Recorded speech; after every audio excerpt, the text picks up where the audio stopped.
to war. Who's calling us home? And into the combat zone we roll. Buffalo combat zone. The war is ours to own. Bill's Mafia rise under crimson skies. Defeats disdain. Victory's glory in the Buffalo combat zone.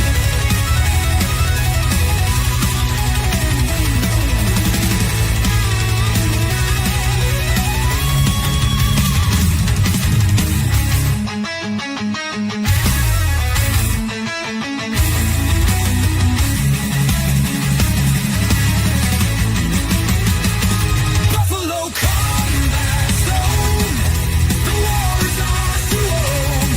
Bill's Mafia rise under crimson skies. Defeats disdain.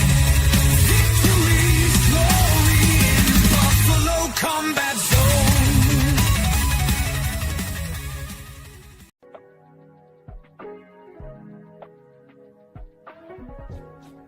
For the best Italian food in Western New York, Elliot Apollos, call 716-825-3675. The Lardon Construction Group.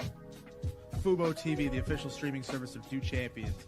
FanDuel, the official sportsbook of Do Champions. For all your summertime needs, beauty pools, as well as kayak pools. CX Chronicles, your total customer solutions focused manager. W.GG, the official energy drink of Do Champions. Hey, Sons of Erie, our artwork looks better on your walls. Hamburg Brewing, please visit our tap room on Boston State Road, Hamburg, New York. And finally, Fat Boy Surf Club for all your surfing needs. I don't even want to do an intro. Y'all didn't get it? Get the joke? I don't know. I'm lost right now. I said, I don't even want to do an intro. I hate this. Oh, yeah. Doing shows when we get our ass kicked. So, Oh, yeah. Welcome to Buffalo Combat Zone. Please like, share, subscribe, leave us a comment. We'll respond to them during the show. What's up, fellas? Bye week. I mean, Bills lost, so it's not going great. Not great, Bob. It's not great. I hate going in. I mean, I hate going into a bye week with a loss, but 2 in a row is kind of brutal, you know. Yeah, it's On better brand. to have a bye week after 2 losses than another game, though. Yeah, 100%. They get a chance to regroup. Yeah, I healthy. mean, and strategically, it's better for sure. There's no question about that. I like the vibes on that. The problem is I hate waiting through it. You know what I mean? Like for us, it sucks because we have to. For them, it sucks, but they're like, all right, we can kind of get our shit together, so to speak. You know what I mean? Yeah. A back-to-back loss, we have to marinate it for like 2 full weeks Yeah, we have to until we sit can watch on them it. play again. God, Yeah. Now it is And- less than 2 weeks now, which is good. Now it's moving by a little Yeah. quicker. I needed to mourn for like 2 days after a loss like that, especially back to back. Mhm. I tried to mourn, and then I would just go on social media or on Bill's Twitter, and I'd get more mad at the fan base than I did at the game itself. I don't think I've ever been more mad at the Bills fan base than I have been these past couple of days. Yeah. You just go on and everyone acts like the sky is falling. Like this hasn't happened before. Oh, wait, it has. Every single year of the Josh Allen McBean era, we start off great in September and we struggle in October. It has happened every single time. This is what, the 6th time in a row? Making 2020, it happened. 2021, 2022, 2023, 2024. Like, this isn't a new thing. It's not. This happens every single year. It's just frustrating where everyone's like, oh, we're screwed. Bean screwed this team. McDermott sucks this. McDermott sucks that. It's like, I get the frustration. I get there's issues that need to be fixed, but it's week 6. We're not nearly the team we're going to be come playoff time. I'm not saying changes don't need to be made. Trade deadline's coming up. They need to be aggressive making some moves. They need to be aggressive with some roster decisions, getting some players off the field for other people. I get that. But the season's not over. The sky is not falling. And every time I open up the app, I just see some new person talking about how bad this team is and how it's all Bean's fault or it's all McDermott's fault. And if this, that, and the third happened 3 years ago, maybe it would be different now. And it's like, well, that didn't happen. We're still 4-2. We still have one of the best players in the sport in Josh Allen. And we still have some quality pieces around him. Chill out and give it some time. If we're still having these issues week 14, 15, 16, then I get, all right, that's probably a problem. Our secondary should not be this bad by the end of the year. Our receiving core should not be this bad by the end of the year. If it is, those are issues that will have to be addressed in the offseason, but that it's a legit issue. Or the people talking about the contracts we gave out. Oh, Greg Rousseau. Oh, Christian Benford. Oh, Terrell Bernard. These contracts are so bad. Weren't you guys celebrating it in the offseason? 6 games changes what we've seen the last 3 to 4 years out of them. How does that make any sense at all? It doesn't. But it's just people wanting to overreact and get mad at something because they don't know how to handle themselves. And it really pisses me off. Okay, All right. I'll take the other Go ahead. side. Go ahead. I'll take the other side. Yep. And then maybe Alex will meet in the middle. Okay, so when it comes down to Miley, I very much agree with you. I'm on this side. I'm going to play devil's advocate okay, so we have these back-to-back losses. We see what Buffalo Bills fans are getting upset about, which I think is fair, is that the consistent trends of Buffalo Bills result in the same exact result at the end of the year, right? Back-to-back losses. Okay, well, we haven't made it to the Super Bowl. So there's a trend. We constantly bring in veteran free agents that used to be on the team, which then in turn fail us. That's a trend of not making it to the Super Bowl. We always have Josh Allen, so that's the key to the victory. We have not gotten to the Super Bowl yet. We need to understand that when Brandon Beane says, when you keep knocking down the door, sooner or later it's going to come down. How much trust are you going to put in that when we haven't reached the Super Bowl yet? And now is the time where people are starting to get impatient. And I understand the impatience, and I think it's the anxiety that we're going to go through this again this year, which is a full possibility. And then people will just start getting anxious. Losing 4 Super Bowls in a row in the 90s. We are bad till now, and then we haven't reached a Super Bowl. It's kind of, the impatience is there, and I understand the impatience. I personally have enough patience, and I think we get a Super Bowl regardless eventually. But more people can be impatient, and I understand it. Oh, I understand it. I'm getting impatient. My leash is shortened on both of them. But why is week 6? Why is that now? I agree. Wait until the want changes, yes, but wait until the offseason before you pull out the pitchforks. Better. That was good, Alex. Better. Yeah, no, I had it for a second. All right. I was going to say the exact same thing, Randall. Oh. I think that I agree with Miley. I think that it's frustrating to hear fans overreact given they've seen this story before, right? And I think that part of the struggle though for other fans are we keep seeing the same patterns. We go through the same lulls every year. We thought maybe, not all of us, we thought maybe this year would be different, right? Like we started off, we got a win against the Ravens, which seemed to be a tiebreaker at the time. Doesn't seem maybe so much anymore. And it just felt like we missed a golden opportunity, especially with an easy run on the front end of our schedule with 6 games after the Ravens game, 5 more games, which we should win. Now, going 6-0 is one thing. I don't expect ever to do that, but it was definitely a distinct possibility. And then going 5-1 was a very realistic thing that I think that anyone would have bet on in Vegas, that we would have gone at minimum 5-1. And then losing to the teams that we did, I know the Patriots are better than they have been. The Falcons are incredibly inconsistent. I thought we should have handled that game. I think we just played very, very poorly. And I think that it's just disappointing to start this way. Now, that's not to say the season's over. I'm not going to demean Bean for doing the things he did. I tend to agree that defense needed. This kind of takes me to my first point.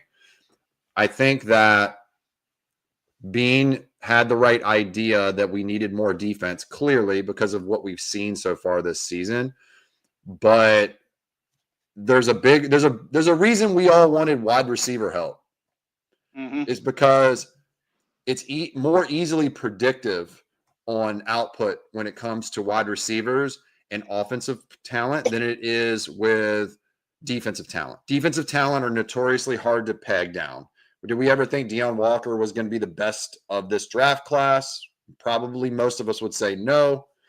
And then on the flip side, on offense, you can typically predict it like, okay, this guy's going to be an impact because of X, right? Now, Keon Coleman's is a little harder to predict because he's the type of receiver that's not predictable. Like getting guys like Worthy, what Worthy is for Kansas City is exactly what we probably all predicted he'd be early on in his career. Kind of a speed demon, gadget-ish kind of player that can win on the outside and in the slot. But it's also, we can predict that, right? We can predict what McConkey is. McConkey is what we thought he'd be, right? Like, the reason we wanted a receiver is because it was the easiest way to mitigate a problem if we miss on defense. I mean, that's really what we're talking about. What am I going to bank on? A bunch of rookies and free agents hitting with Bean for the first time, it may be in Bean's career, bringing in defensive talent? Or are we going to bank on our minimum top 3 quarterback, maybe the best quarterback in the league, using a new weapon and being able to pick up the slack for the defense that's learning on the job, right? And then, we get told it's kind of a bone to pick in some ways because I hate being right. But, dude, I was like 100% right. I wanted a receiver. I wanted more weapons. I think we keep stocking Allen's weapons and make it as easy as possible for him. And now all of a sudden the coaches are saying it's hard. And I'm like, dude, no shit. We've been telling you it's hard for a year and a half. But no, they banked on like an extreme outlier season. It was like, we're the best offense we've had in forever. And now what are we seeing? Regression to the mean with the turnovers a little bit. Not crazy, but we're seeing that now. And that's with the weak part of our schedule. And we didn't address, we went and got Palmer, who we all told you was a wide receiver 4. I liked the couple catches he had last game, but like he's like a 3, probably a 4, somewhere in that range. He's not a wide receiver 1 or a wide receiver 2, right? He's not. I mean, he's a wide receiver 3, probably. And he was a wide receiver 3 on the Chargers. And he was okay as a wide receiver 3. I'll say that. I like Palmer. I think Palmer is a great addition to this football team. He can be a wide receiver 2 if he's standing next to someone who can take some of the pressure off him, generally speaking. I do believe in that. But what I'm saying is you're putting a guy who's historically a wide receiver 3 on the team and saying, oh, he's going to fix the effing problem. No, he's not. Like, he's not going to fix all the problems. He's going to be a nice piece to have, but it's still not making the offense dynamic. Even when if he's healthy, like, he gets ignored too much, too. Allen goes, we're force-feeding Keon Coleman, and the offense looks clunky. And then, but look at how many points a game we're scoring right now. I think it's still like 28, right? Yeah. I mean, is that indicative of what we've seen on the field? No. We see a offensive passing game that's been severely padded by garbage time, or what the Ravens thought was garbage time in the second half, in the fourth quarter, really, where they were playing prevent defense and we were beating soft zones. And then a pretty good passing game against the Patriots in which Allen had to force a ball in because he was still having to make perfect throws all game to actually move the ball up and down the field, right? And then it's just frustrating because I look back and I'm going, well, I kind of thought that, and I kind of thought that. And then I was kind of convinced that I was wrong after week 1 because I was like, oh, Keon Coleman, looked good. Maybe he has changed, But what did I say when the season started? Keon's not a high target guy because he's unpredictable. He'll have 100 yards one week, like 7 weeks where he does jack shit. He'll give you 30 or 40 yards max. And all of a sudden we're sitting there going, oh, and then he gives you another 100 yards and you're like, oh, he's great. And then at the end of the year, we're going to be like, well, they changed the offense and there was injuries and this and that. And like Dalton Kincaid being the only one I think I was kind of wrong about, being he has taken a step forward. He's hurt again. I mean, I don't know. I know I'm ranting a little bit, but it's frustrating, dude. Like, I just watch it. I'm going, I bet you right now, if we had an elite weapon of some sort on the outside, and not even an elite weapon, give me like a Chris Olave, right? Give me him. This offense doesn't sputter like it does now because defenses can't just play man-to-man and blitz. That's literally what the Falcons did. They were like, screw it. We're going to play him man-to-man because they can't beat anybody or create separation, and we're going to blitz him and see if he can think fast. And Allen usually is pretty good at that. He wasn't good on Monday night because he couldn't diagnose it quick enough. The offensive line was not at fault for that. Allen was calling out the blitzes, but they were coming from, there was like a zone blitz scheme. They were coming from all over the place. You know what I mean?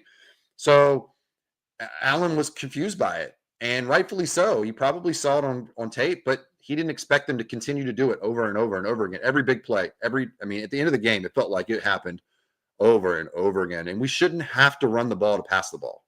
Like, that's frustrating, dude. You're like, yeah, we got to be two-dimensional. We got to run the ball well in order to actually have a passing game work. No, it should work anyway because we have an awesome quarterback.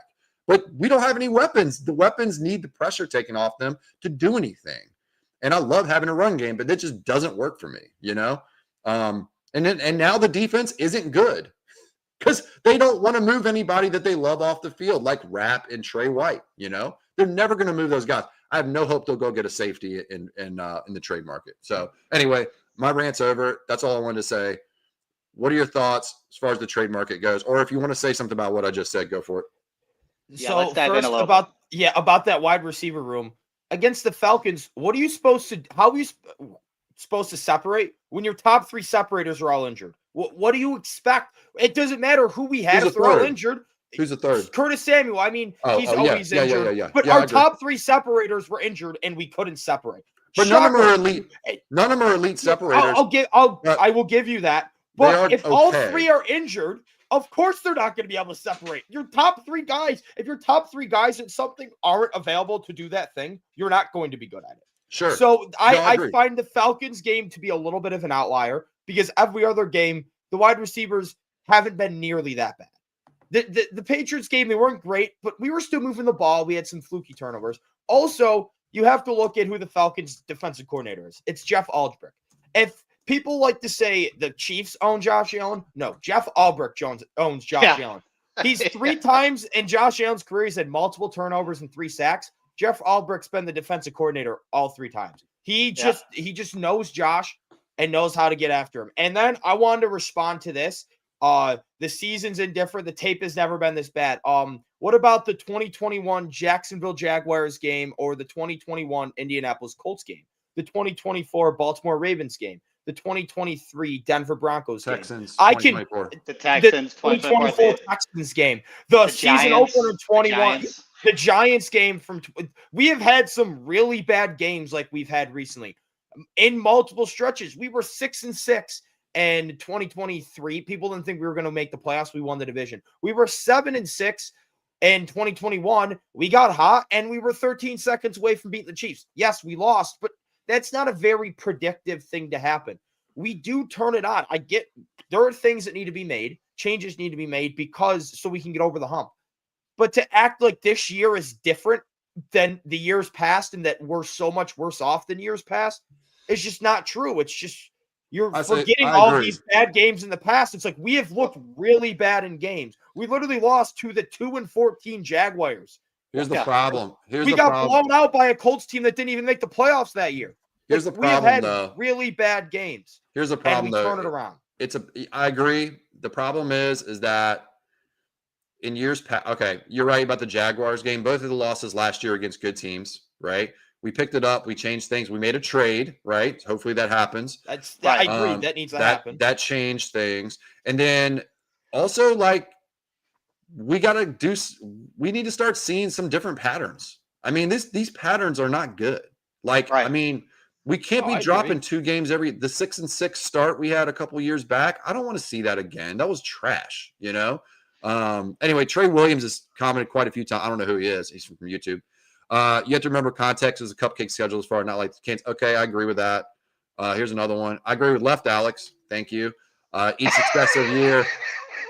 By the way, my name's in the middle, Alex. Yeah. Each successive year based on quarterback contract, there's a greater emphasis to hit on picks. Yes, but you can always create cap space. It's not like we're strapped against a cap and we can't do anything now, right? There is a little bit of this, like, I guess, misnomer when it comes to the cap and like not being able to do anything. Yes, it does. It makes things harder in the future more so than today because there's always room you can create. But in the same breath, GMs are hesitant, especially Brandon Beane doesn't like strapping cash down the road. But he'll do it. Beane likes to do it with like 5 players instead of one good player, one great player, you know? And that's kind of a problem. Okay, so here he's still going. You get Shakir and Cook on the field more than 40 to 50% of snaps. I agree. Check the That was- snap share. I agree with that. Also, Wasn't that one Kincaid- game though? Cook, that was only one Yeah, game, right? Cook's been in more than 50. He's like Yeah, yeah. 58% for the year. And that was then- a mistake for the Falcons. Yeah, it was. And then the other one, Kincaid has only gotten I think he's averaging like 42 or 43%. He's not getting over 50, but Knox is. But I heard something today that I kind of agree with, that like Knox's share shouldn't go down. Kincaid and Knox should be on the field more often. But then that would imply that we're in 12 personnel at a minimum for 60% of the game. I don't know if that's going to work either. I know it's an efficient set to use, but it's not necessarily something that teams do like a lot. They just do it. It might be sample size of why it's so efficient too. They're playing 12 personnel with Hawes a lot too, because they want to put each on one side, motion, and then be able to run on both sides with them. And that's what I've seen a lot out of 12 personnel, which is an issue for Kincaid. Yeah, exactly. So I have a question. So while we go through that, if we put on McDermott and Bean's hat, right, and we're thinking about the Atlanta Falcons game. So I know that Miley, you are more on the offense as it is sort of thing with Kincaid, Palmer, and Samuel back. I do relatively agree. If we are thinking like Bean and McDermott, are they thinking the offense will fix itself, or will the defense fix itself? Because they probably won't do both. And if you look at that Atlanta game, and I know there was a lot of injuries, but legitimately, Atlanta scored with two players. The only person to catch a ball was Drake London, and then the other person was Bijan Robinson. For a defensive coordinator and a defensive-minded head coach, they're probably looking at the defense being like, what in God's green earth? How is that possible? Because that is super elementary. Like, that should not happen. Drake London to only catch a ball is absolutely insane to lose that game. So when it comes down, same with Diggs and Patriots, right? Like Diggs had his game. So like, why can't you cover just one guy? So if I would almost think that they're looking at safety help over wide receiver help if I had to put on my coach and GM hat. Now, I believe that is wrong, and I believe that they should go after a wide receiver 100%. But I would be curious if they're more worried about the safety position than the wide receiver position. My question is good. The reason I disagree is just because they have more coming back on defense. They have Max coming back. They have they have Hoyt and Obajobi come back. I get those aren't safety, but I think they have more pieces coming back on defense. And then they probably want to see Hancock more in practice. They probably want to see maybe Poyer a little bit more. They have more potential avenues like in-house to fix the safety position than they do wide receiver position. So I'm not saying I agree with this, but I think they would look at it and be like, all right, I think this can be fixed more in-house and the defensive issues than wide receiver. They already are playing their best guys. They already are playing everyone they have, and they're still having these issues. Plus, also from everything I've read, everything I've seen, I haven't seen anything about us targeting a safety. I mean, I get reports are wrong all the time. I've heard a lot more commotion, a lot more stuff about us targeting different wide receivers. So usually where there's smoke, there's fire. I think they are more likely to attack wide receiver. I mean, you saw last year at the deadline, they got a wide receiver. I think they're going to do it again this year. I don't know who, but I think it's probably one of the 5 names I keep saying, and Waddle, Olave, Shaheed, Myers, and Ridley. I think we're going to get one of those guys. And I think safety, I'd love for them to go and try and find some cheap upgrade, give up like a 6th round pick or a 5th round pick or something. But I just think that they're more likely to try and fix in-house their issues defensively than offensively. I think wide receivers, they're more likely. I don't think they have any interest in getting rid of Rapp or replacing him. That's the issue. Is it's glaring. I agree. It's glaring. It's glaring, and I don't Hancock, think they do anything about it. Hancock would have been out there.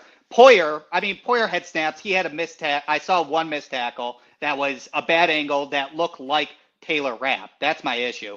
Is I don't think that Poyer can make his comeback. I don't think Rapp will make his comeback. I don't think they really want to play Hancock. I Remember, agree. I know they don't want to. I meant to say I agree. During training camp, they were so high on him, and then for some reason it flipped, and they were like, "Whoa, we got to give this kid a little bit more time," sort of thing. So then that's just been continuing. So I don't know. from what I've known is with the Atlanta, because I do have a guy that had some inside sources that they knew how bad Rap was in tape this year, and they targeted Rap and exploited Rap, and that was their game plan. Good. I mean, that's really, I mean, at that point I was going to Yeah, say, okay. so for that to happen and McDermott probably watching that tape, noticing that he's getting targeted, that something that a defensive minded head coach should see. Well, here's what I saw. I thought that when Benford played man to man on London, he locked him up. Yep. And then they kept playing zone. Right. And I'm like, right. Dude, what are you doing? Like, what's Bobby Babich doing? I want his play calling taken away too. It won't happen. You know, I mean, I don't think it was that difficult to see. On the regular view on TV, I could see they were playing man and Benford. I was screaming at the TV, put Benford on London, and he doesn't do anything. Like, he's the type of receiver, like a souped up Keon Coleman, that Benford does well against. Benford locked up Keon Coleman the whole damn preseason and training camp. I mean, I was very comfortable with that. Diggs is not the kind of player he does well against, you know, somebody who's got good feet and elusiveness, and he just can't keep up with all the double moves and everything else. But when you got a guy like London, he can get physical with him and do his thing. And they didn't do that. I mean, they did it some, but I mean, I know it's not really in our MO to do that, but I'm pretty sure he can play man while we play zone on the backside with Trey. Yeah. Yeah, zone match. Zone match. That's what I'm saying. Yeah, zone match. Yep. The only thing I will give Babich any credit for is his blitz stunts are pretty good, but outside of that, it's pretty bad. If the you D could, line like, has gotten better for sure. If you could mix McDermott's like pass coverage skills, like pass coverage callings, pass coverage schemes, I guess, with Babich's blitz stunts, that's Brian Flores basically.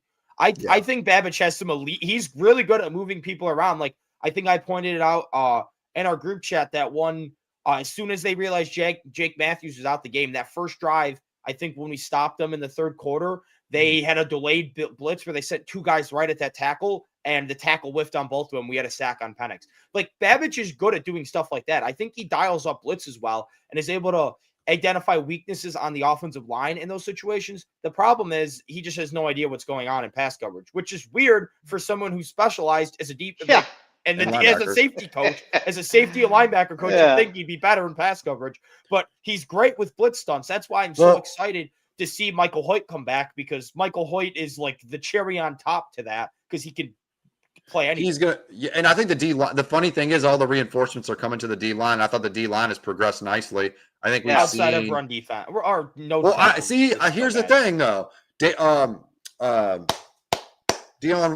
Walker, he's been better against the run than pass rush this year, and the line has gotten better progressively. The more I see it, the more I'm realizing it's really not the D line. It's the second level defenders. They're not tackling. They're missing. They're not doing what they're not in the right place. They never are. I think, well, linebackers, when it's Bernard and Shaq Thompson, I think they're two best linebackers. Even when Milano comes back, I'm almost to the point where I'm going to start Shaq over him. You put those, I think those are, it's not going to happen, but I think those are our two best linebackers currently. And I think they usually do a pretty decent job. But the issue is behind them, they have no trust in their safeties. They're mostly just Taylor Rapp. And there's a size. I think he is just such a black hole. There's a size problem too. Like, I know they'll never do it, but having these linebackers, like Shaq's our biggest. I think he's like 230. Like, none of these guys are thumpers. I mean, I don't want a bunch of thumpers, but I need guys who can do a little bit of both. And I feel like all of our linebackers, they're so specialized. Yeah, they're all so specialized. They're all good in coverage, and they all can blitz, and they attack the football. But they always come with like a heat-seeking missile. They never there's no patience there. And then behind them, the safeties suck too. So then we got like two bad lines of defense after. Now I'm starting to realize, I'm looking at them going, the D line's never been the problem. I feel like they've done a pretty good job. It's just we're not getting good linebacker or safety play behind them. Especially when it becomes whole too. Yeah. Because at this point, like, TJ Sanders needs to be behind Ed Oliver for the full year.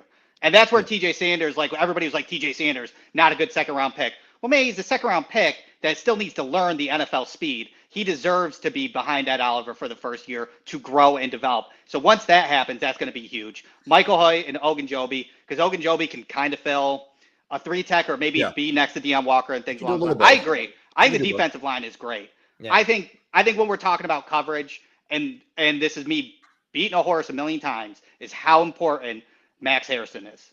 They got Max Harrison for a reason, for speed. It changes that skill set coverage. It'll open up Bishop, open up Benford to be more free, even though Benford's locked down, and even help the linebackers out. So with that skill set, like they need to get Max Harrison, as you said, Alex Cullen, week 10. And he needs, and Yeah. it's, I know they don't like to put rookies out there like that, but you kind of got to drink out of a fire hose. Kinda And I have hope to you at just this point. I hope you just Yeah. figure it out, because it just needs to happen. There's Yeah. no way we can live. It can't be and we worse can't than make Trey. we can't It make can't be 5 worse. deadline moves. We can't make 5 deadline moves. No. So No, we can't. It's not going to be Right. corner. Exactly. Although, like, exactly. I love it. I just don't. It's max Yeah. 2 deals, probably 1. And Yeah. I think if you still roll the dice and you're like, what are you going to bet on in Vegas? It's probably 0. But what I would say, I think it's the I over under is a bet on half. it being wide receiver. Over under is a half. For It's Oh, over I'd under is smash probably a the half. over. Yep. I'd put a lot of money in the over. And I'm not saying I I'd wouldn't put it honestly on be over either. shocked. Like this, I would legitimately be shocked if we don't get a wide receiver. Just All right, so everything I'm that's seeing. a good transition. Yeah. Let's talk about it. What do you Yeah. think?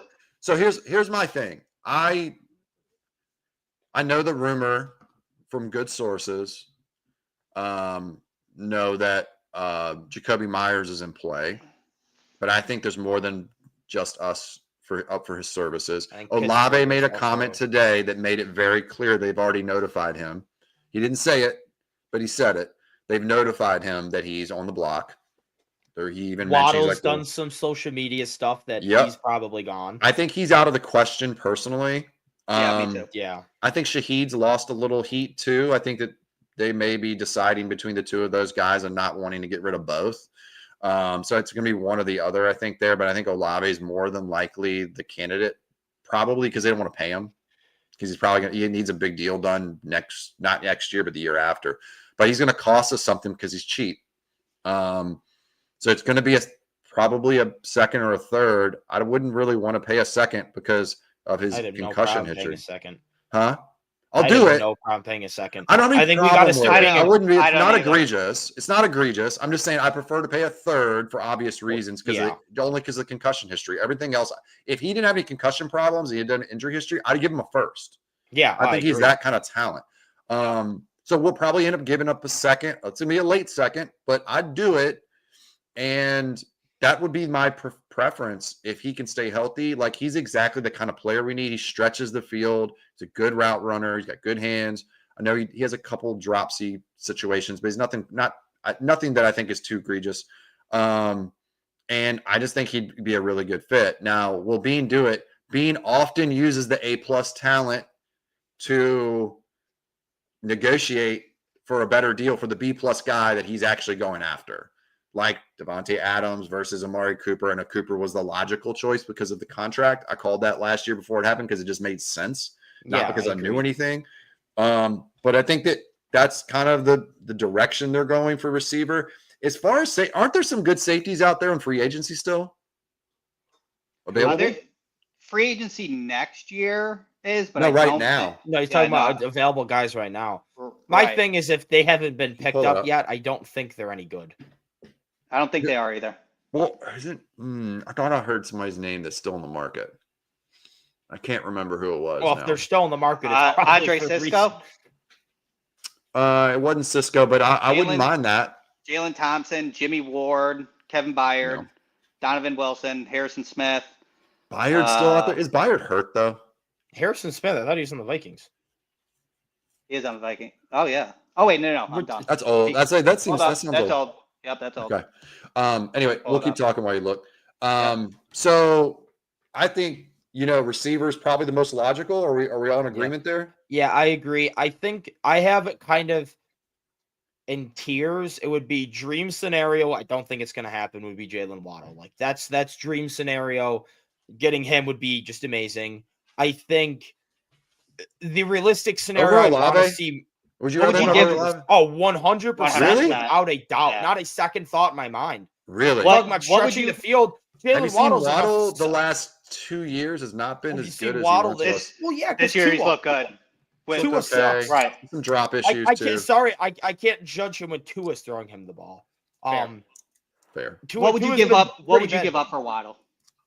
Because of how big his contract and the Dolphins are huge selling, I contract. don't think we'd have to give up. But the way the contract is, it's set up perfectly with our timeline. It's cheap this year, it's cheap next year, and then it gets expensive. Just like And then all I of think our the other guarantee deals. money's almost gone at that point too, is what I heard. Well, I think probably the first year of it, it's probably that 5 because there's two $30+ million cap hits. I bet you the Okay. first year of it's mostly guaranteed, and Right. then that year after is probably that's how. Again, most of our deals, it's usually low cap hit, big cap hit of guaranteed money, then big Yeah. cap hit of unguaranteed money. So it's literally just like every other contract we have. So I think the contract lines up perfectly. But I don't think we'd have to give up a 11. first for him. So it's 8, 11, then it's 33. Yeah. But the dead cap that year is 16. So half. You just get rid of. Yep. Yeah, exactly. You can Save money.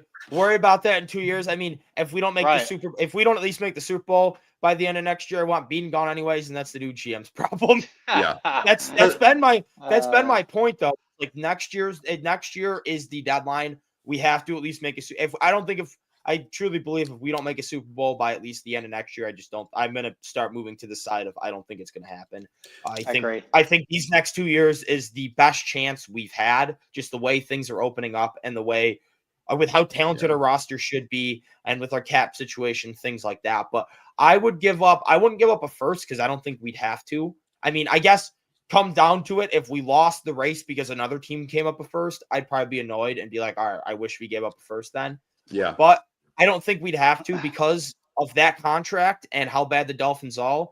Usually situations like that, the price goes a lot lower than they're worth. I'd give up a second and a fourth and throw in Shavers or Samuel or throw in something else to a wide receiver. I think that Samuel's worth noting to offset some of it if they're willing. Yeah, I think you throw in Samuel a second and a fourth.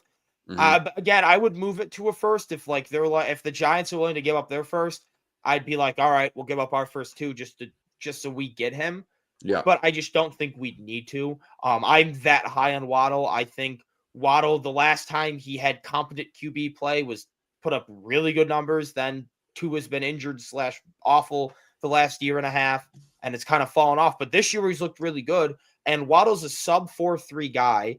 Olave's fast. Waddle is upper echelon of the NFL fast. Like he is next level that speed. So I think he puts another gear on that, taking the top off, and he's just an overall really good receiver. I think he's basically Chris Olave, but faster, in my opinion. Yeah, see, I think Chris Olave is more physical, and I think Chris Olave is more. I think Chris Olave is a better route runner. Yeah, but Waddle's speed just. He has next level speed. Don't get me wrong. He is kind of like a weird. He's not like quick. He's like just builds up, and all of a sudden he's running past you. I don't know. I've never been a giant fan of. I don't fear Waddle. I feel like I fear Waddle a lot of times because Tyreek Hill's next to him. But that's always just kind of. Waddle's having probably his best year in like 3 years without Tyreek Hill. So he's having a good year because he's getting more targets. He's getting the targets. He's the focal point of the offense. He'd be the focal point of our offense. I mean, everybody eats. It wouldn't be a focal point, but he would be easily our number one receiver, which would then open everything else up. He caught like a 70-yard bomb to tie the game on a Tua throw. So I mean, with Josh Allen, I think he can get it done. But that's where I was kind of getting at. I don't think the Dolphins, now that I was thinking about, don't really care about what team they want to trade him to, especially because they were pretty much a dumpster fire. I think it's a bidding war. So as you said, Miley, I think they're just going to go ahead and be like, the Giants offered us this. What do you got, sort of thing. And I do think I'm curious to see how the Giants lay it out because first, Kayvon Thibodeau also came out and put a GIF out that looked a little sketchy. Like maybe their Giants are using Kayvon Thibodeau in a trade package. Where if I were to guess that means means you're gone. Here, AJ Epinesa. That's my he's a sell high window. He's a sell high window right now. Take Epinesa. I wouldn't. I'm looking at Olave right now. Olave had 2 1,000-yard years to start his career. Last year he got hurt. He had 400 yards in 8 games, and this year he's had almost 400 yards in 6 games. Touchdown production is low though, but he's never had a I'm not a And Tua quarterback fan, play. but Tua's still a top 20 quarterback in the NFL. You know what I mean? Like 20? he's not. He Yeah, might he's be still 20. well now. I don't know. Now, 20. Now, but the last right 3 now, years, the last 3 years, you could argue he was top 15 all the time. not last year and not this year. Before that, Yeah. yes. This year, Before definitely that, not. yes. This Definitely year is not not this good. year, not last year Yeah. either. Look, Even when I he mean, was healthy, he wasn't good. We have a lot of good quarterbacks at the top in the NFL now. And we got a lot of shitty ones at the bottom. You know what I mean? Also, so like, For sure. yeah. Here's a funny update though. I just decided to look at the score. The Bengals are winning. I know. Are I saw they? that. Yeah. Rodgers has 2 picks without Let's Trey go. Hendrickson. Yeah. Let's Well, dude, go. Joe Flacco, man. Yeah. Joe Flacco's Yeah. elite, bro. He has Joe 2 Flacco, touchdowns. no And- risk. No risk. Just Higgins- I'm here to play. Jamar's Higgins- cooking. Higgins is Well, cooking I mean, too. they have a chance to get a field goal before half and make that a 17-10 game. Yeah, dude. Steelers they're frauds again. I mean, Yeah. Oh, they're definitely frauds. I'm not concerned with Yeah. them at all. Ravens I'd are prefer taking them the to division. win, probably. I'm still. concerned Right. with realistically. Well, yeah. I'm concerned with like a 1.5 teams in the AFC. I'm concerned with the Chiefs, and I'm kind of concerned with the Patriots. I'm not I'm not I'm concerned kind with the of- Patriots. at all. I'm kind of because I think in we just 20 played poorly. I Yeah. agree we should have won that game, but in 2021 when the same thing happened, their quarterback was Mac Jones, who looked good. The difference is I think Drake May is 10 times the player than Mac Jones ever was. I am notoriously low on Their defense was a Mac lot Jones. better that year too. Yeah. Yes, their defense was better, but it was more so in that playoff game. I mean, we torched that defense, but we forced Mac Jones to start throwing the ball, and it ended poorly. Yeah. We can force Drake May to start throwing the ball, and I think I actually trust Drake May to be able to go if needed. He can go toe to toe with Josh Allen. It's Mac Jones. That's not happening. so Josh McDaniel to me is a lot of what's happening here. I see a lot. I'm super jealous. I see a lot of wide open catches they're making. I mean, that last game they played against the Saints. I mean, he had like 3 of the same pass over and over and over again. You know, deep down the field, post route. You know what I mean? Like right in front of the end zone. Happened 3 times in the same game, and each time I was like, "Is this the same play I'm watching again?" Like, Which is they couldn't guard it. It was shocking. great. It's crazy because Josh McDaniels is not even that good of an offensive mind. He's okay. You saw what happened. You saw what happened in Vegas, though. That was bad. I think he's very good at making a guy who's maybe not as good as we think he is look a lot better than he is. Except for But Jimmy then- Garoppolo. Yeah, but then I think it'll once we get to a certain point, we start to figure him out again, and then all of a sudden he kind of fades away. You know, He's a almost- worse version Right. of Cliff Kingsbury. I don't know if he's worse. Because that's than Cliff exactly what Cliff Kingsbury. Kingsbury does. That's Yeah, exactly he what fades. Cliff, No, Cliff's on a heater right now. he is. But he does fade. I think that was a good comparison, Miley. I like Yeah. that. I think that McDaniel's offenses are a little more complex than Kingsbury's. Kingsbury is very basic in his Yeah. approach. There's not a lot of motion. It's very cut and dry. I think it's really dependent on the personnel versus what he's actually scheming open. It's funny. I think that Brady, as much as I criticize him, isn't a bad schemer of getting guys open because he's been doing it for a team that doesn't separate at all, Right. for the most part.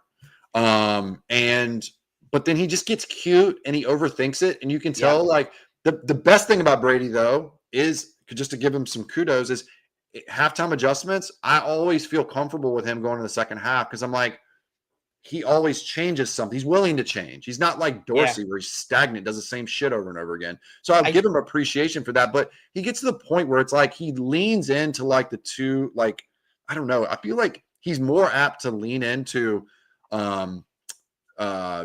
being a double threat. That's what he wants. But he's more leaning if he's going to go single threat. He's more apt to lean into running the ball versus passing the ball. And For sure. it's super frustrating. He's also running Keon on a lot of routes that are just, or not a lot of routes. It's like 2 routes, back shoulder fades and go balls that don't get any separation. And he doesn't utilize Keon in the way he wins best, which is like your in-breaking route, dig routes, slants, drags. Like he does those. Those are good things that Keon can do. And he doesn't ever utilize them that way. Like he Like did yeah. it. like He did it the in post Baltimore. the post at the Ravens game, Yeah, like yeah, the last post. Yeah, that's what I'm saying. Yeah. Like, I mean, I'm watching it going, this is how you win with Keon.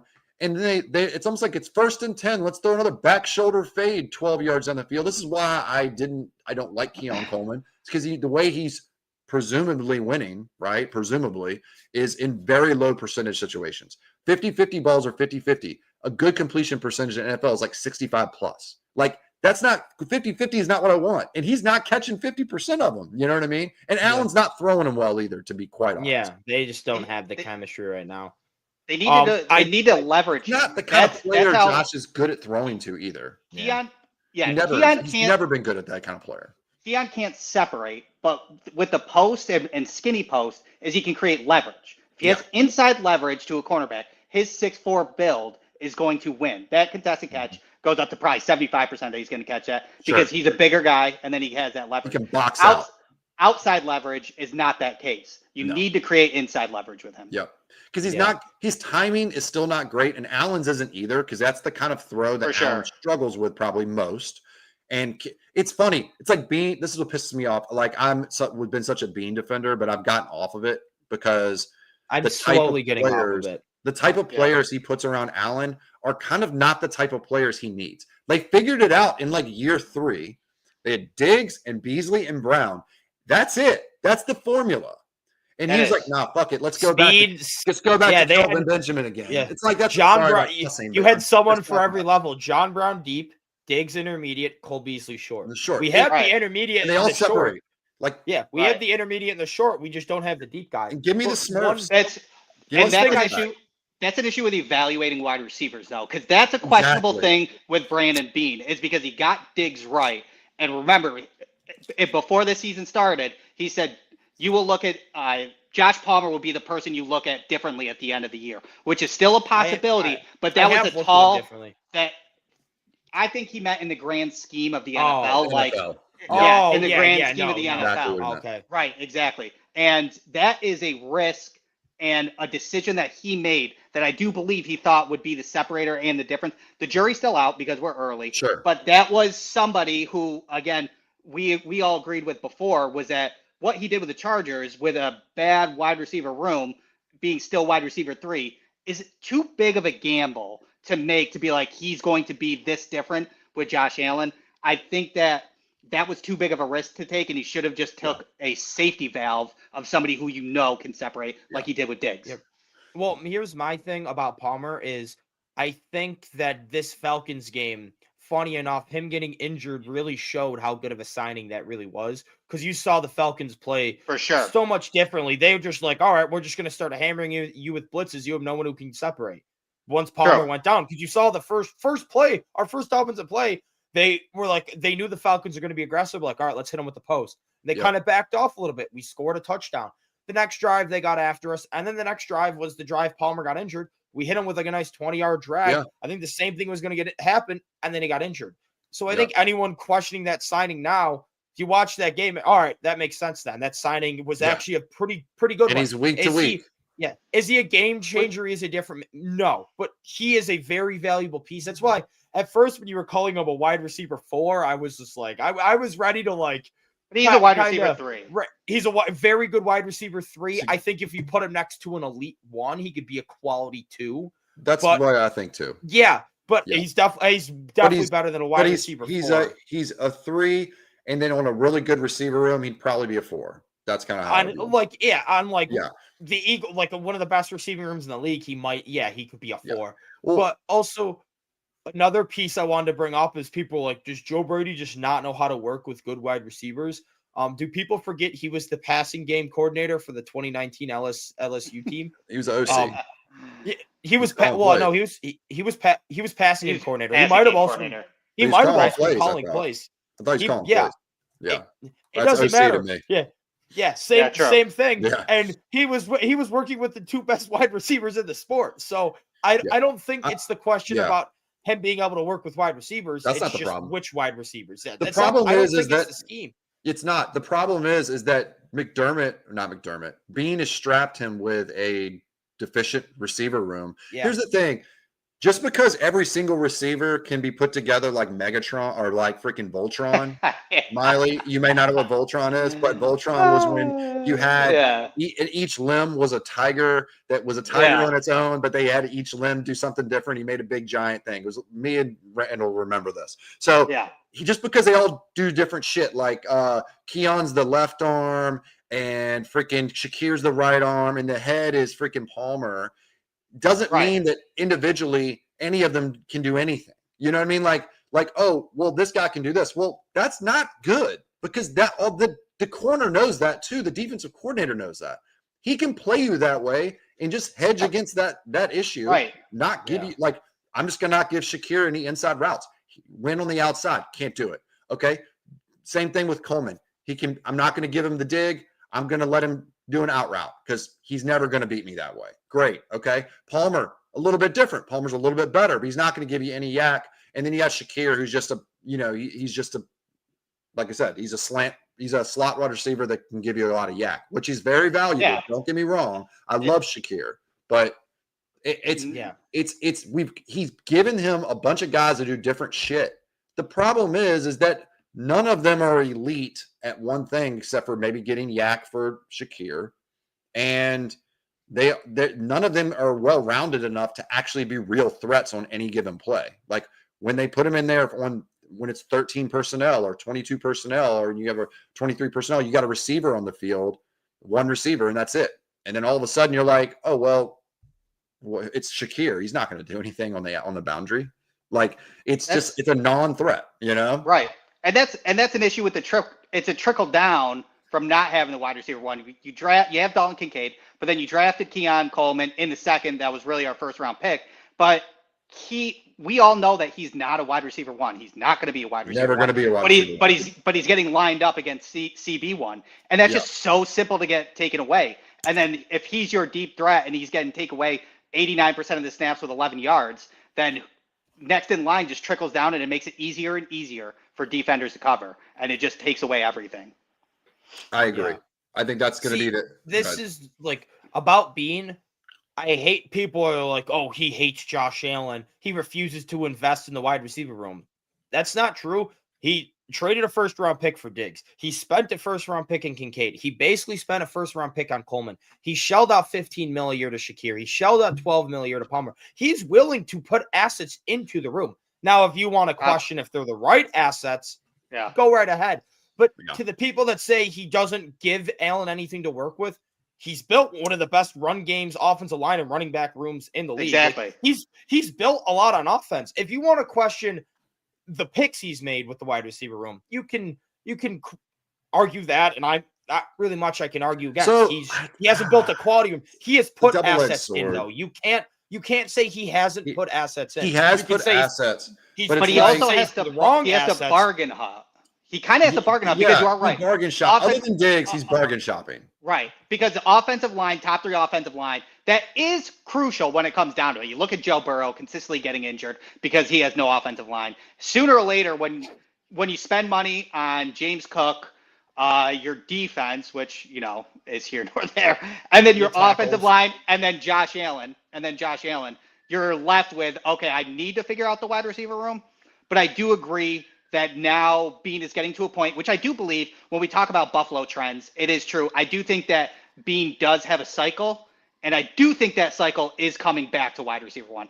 I think it's getting acknowledged, and I think his cycle will come back to it, especially because he's talking about a top edge and things along those lines. So I think we will get it back to where he will revert back to it, but sometimes you just got to bargain hunt because you're spending money everywhere else. So that's another issue. I think that probably, this is just, I don't know. Maybe I'm wrong here, but we paid a bunch of guys in the offseason. I'm glad they're all here. They're all integral parts to our team, but maybe we shouldn't have paid all of them.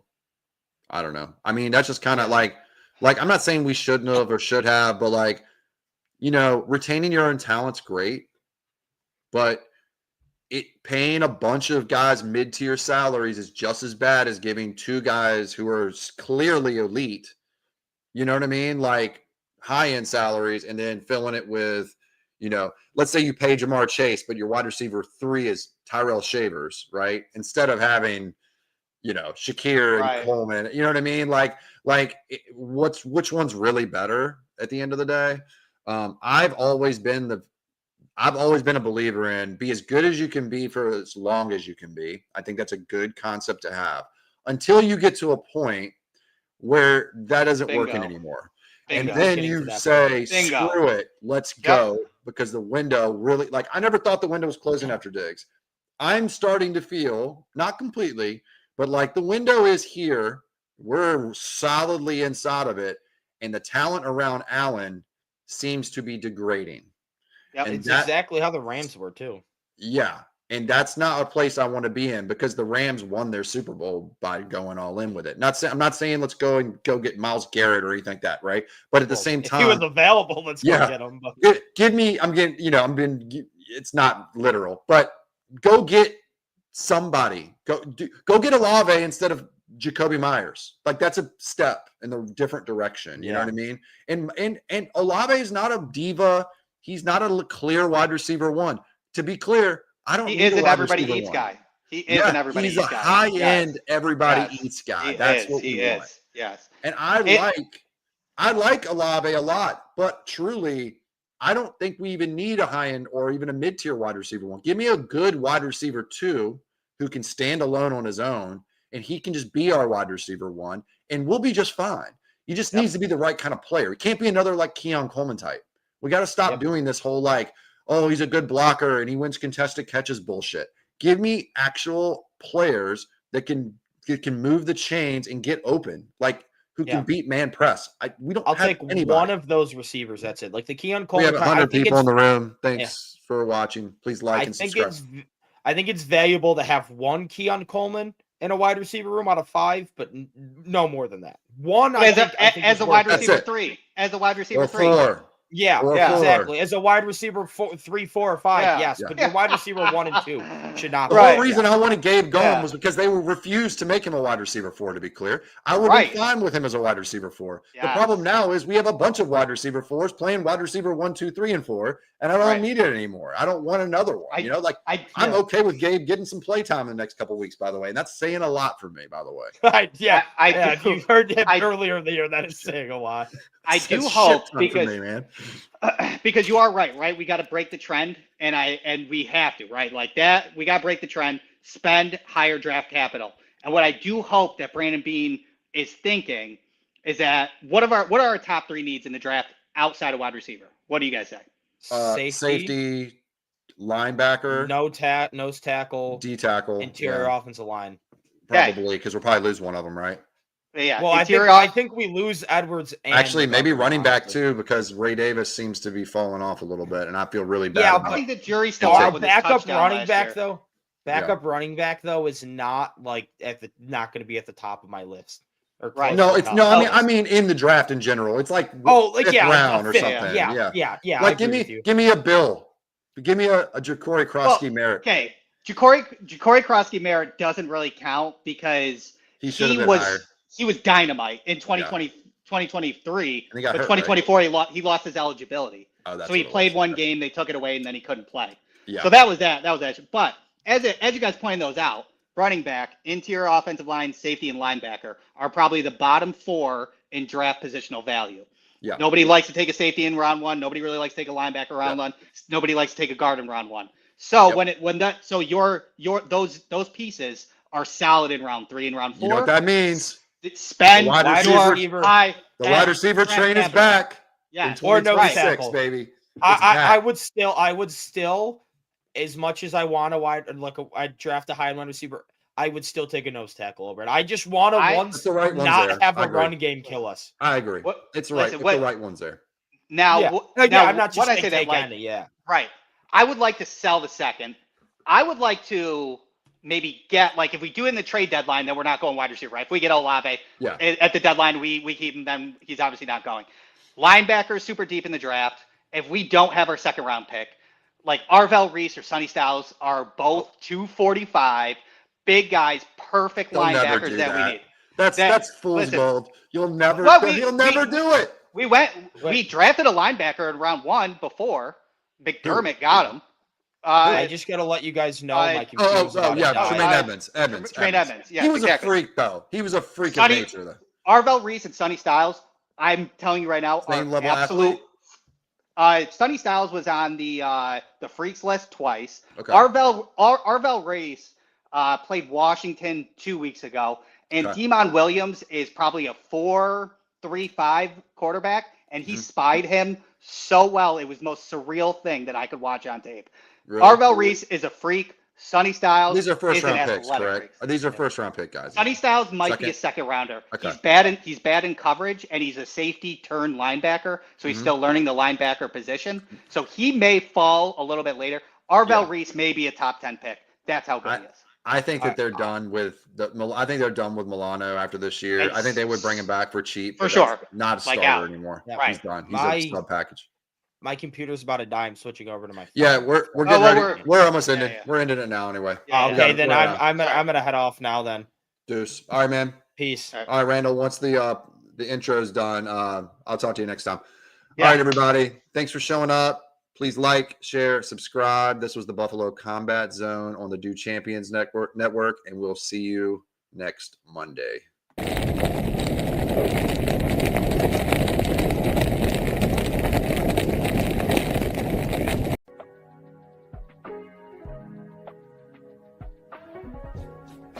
For the best Italian food in Western New York, Elliot Apollos, call 716-825-3675. The Lardon Construction Group. Fubo TV, the official streaming service of Do Champions. FanDuel, the official sports book of Do Champions. For all your summertime needs, beauty pools, as well as kayak pools. CX Chronicles, your total customer solutions focused manager. W.GG, the official energy drink of Do Champions. Hey, Sons of Erie, our artwork looks better on your walls. Hamburg Brewing, please visit our tap room on Boston State Road, Hamburg, New York. And finally, Fat Boy Surf Club for all your surfing needs.